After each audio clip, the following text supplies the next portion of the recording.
The new supply chain movement. Let's see. All right. My column about AI, Gen AI versus narrow AI. Pilots at the high-tech company ASML, kind of interesting. Resilience in relation to sales and operations planning, a whole webinar about it. Winners and losers of the quarter. Cover story with DSM-Firmenich.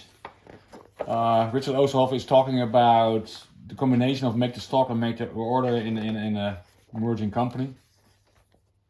A checklist about S&OP positive effectiveness, very important because there's a lot of fatigue in S&OP. Main story about the use of AI in the supply chain. It's like an assistant, but it's still, wobbly. So extensive data about the use of AI in supply chain planning. Next, a lot of research in our IT software map, what's happening in the supply chain software environment. So as we see here, it is an IT software map, well known around the world.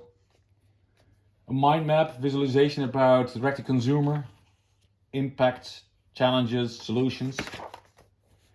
Supply chain leaders talking about sustainability, scope 3, and talent development. And also very important, the onboarding of warehouse robots. Yes, automation is here to stay. Data about warehousing and robotics. An extensive report about our workshop with 45 female supply chain directors on International Women's Day. Talking about scenario planning and looking back in the future and backcasting.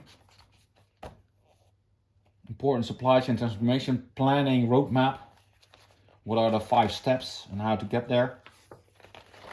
And finally, interview with Roberto Cannavaro from Estee Lauder about his challenges and also especially about engagement.